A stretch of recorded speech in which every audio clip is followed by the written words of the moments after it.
My mother faked my signature to take out a loan, then told me it was my responsibility. I didn't think twice when my mom asked for my ID that day. She said she needed it to help with some paperwork for her new job, something about onboarding documents. She made it sound so normal, like it was just another small favor. I was home for the weekend, in between semesters, and I handed it over like any decent kid would.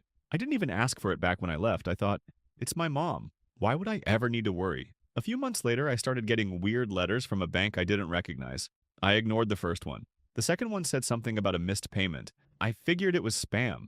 The third one listed a debt of $11,400 and an account number I'd never seen before. It had my name, my full name, and my address, and my mom's apartment listed as the correspondence location. That's when I knew something was seriously wrong.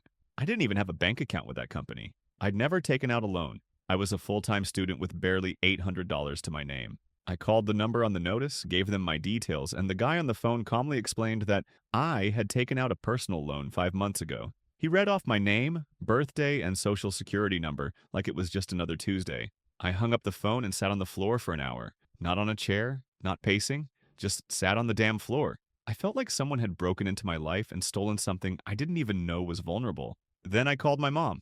She didn't pick up the first time, or the second. Finally, she answered, cheerful as ever, asking if I was calling to tell her about my grades. I told her about the loan. Her voice didn't change. She just sighed and said, I knew you'd find out eventually. That was her response. Not, oh my God, I'm so sorry. Not, that wasn't me. Not, let's fix this. Just, I knew you'd find out eventually. I didn't say anything for a long time. I think she mistook the silence for compliance because she started explaining how it was just a small loan to get ahead of a few things. She said she used my information because her own credit was too bad to qualify. She told me I should understand that family helps family and that she was doing it for both of us. She had used my name, my credit, my future, without even telling me. And now she was acting like I was being selfish for not being okay with it. I wanted to scream. I wanted to tell her how many nights I'd stayed up working part-time gigs between classes just to avoid taking out loans. I wanted to ask how she could look me in the face, pretend like nothing had happened, while quietly dragging me into financial ruin behind my back. Instead, I just asked her if she planned on paying it back. She got defensive, said I was overreacting, that I wasn't even using my credit anyway, and that she'd figure it out eventually. Then she added, it's in your name, so technically they'll come after you, not me. That line. That one sentence made it clear that she had never planned to take responsibility. In her mind, I was just a tool she could use to solve her problems. A living, breathing credit score with a voice. That night, I checked my credit report. It was already wrecked. Missed payments, collections, hard inquiries. And the worst part? There was a second loan application pending. Same bank, same name. Someone had tried to go back for more and had probably only been stopped by a lack of supporting documents. I froze the report and filed a fraud alert. But because the signature on the loan application was technically mine, the fraud claim wasn't a slam dunk. I would need to press charges against my own mother or eat the debt. And just like that, I went from a broke college student to a broke college student with a legal crisis. I didn't sleep that night. I kept replaying every family moment in my head.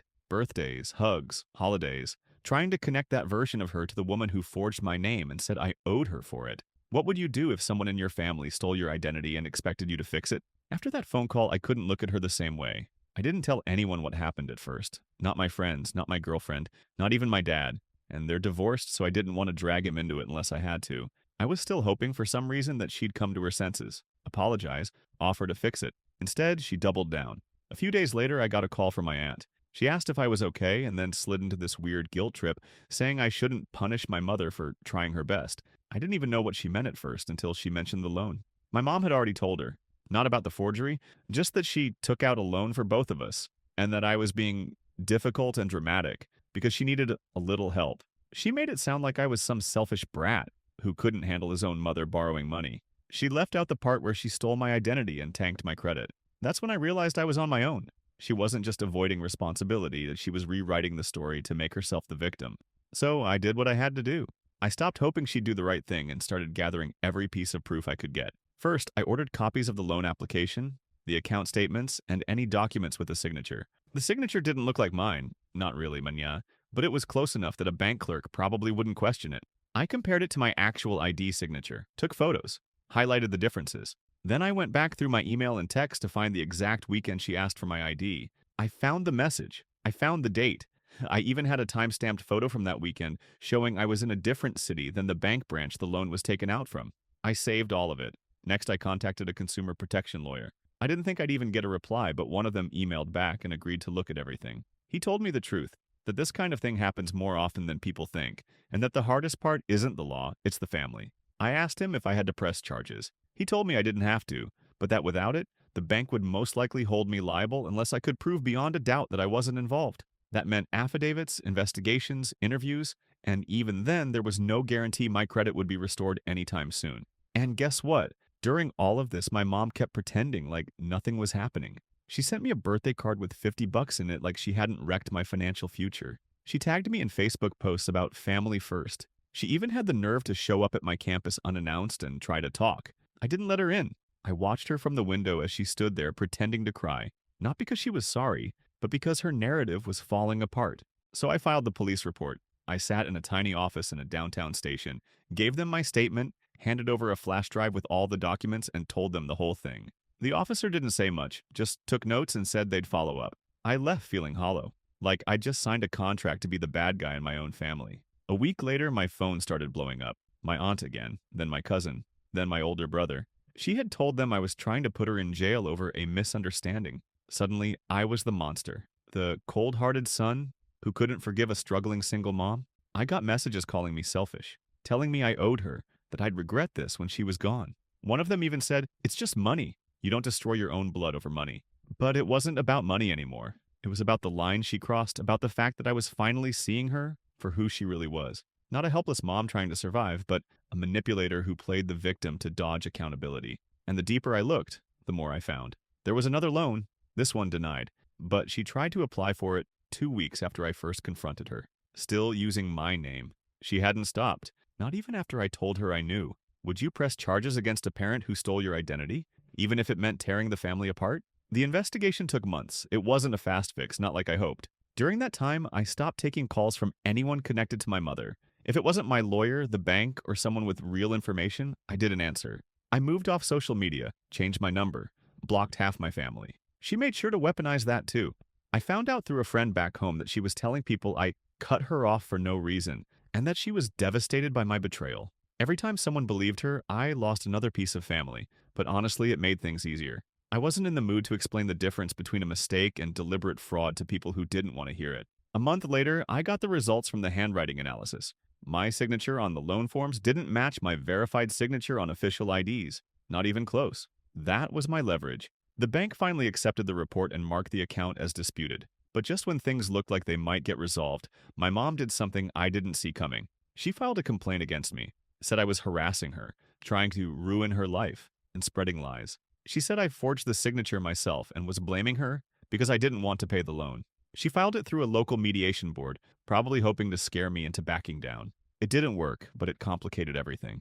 Now I had to defend myself against her counterclaim, while still proving she was the one who committed the original fraud. The worst part? She showed up to the mediation. She actually had the audacity to sit across from me and lie to a room full of people like it was second nature.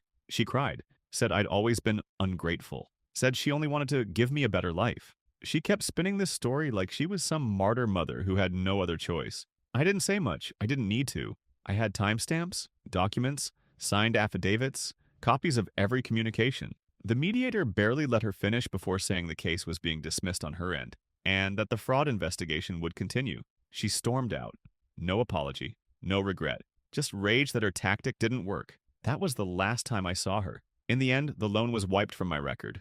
It took nearly a year, but I got a letter from the bank officially stating I wasn't responsible. My credit took longer to bounce back, but I worked on it. Secured cards, paid on time, ate a lot of rice and eggs while I built it up again from scratch. As for my mother, I heard she moved in with my aunt, the same aunt who called me ungrateful. Apparently, they've started a little echo chamber where they pretend they're the victims and I'm the monster who abandoned them. I didn't respond. I didn't warn people. I didn't go on a social media crusade to clear my name. I let them talk, because the people who matter, they know the truth. The rest never wanted to see it anyway. Sometimes people ask if I regret pressing charges, if I feel guilty for what it did to my family. The truth is, I didn't break anything. I just refused to keep taping it together. She burned the bridge when she used my name without asking, then tried to guilt me into paying for her lies. I didn't set the fire. I just stopped standing in the smoke. Now, I live far away, no contact, And every time I check my credit score and see it clean, I remember that I took my life back. Not with revenge, not with rage, just by refusing to stay silent. Would you go no contact with your own mother if she did this to you? Drop your thoughts below.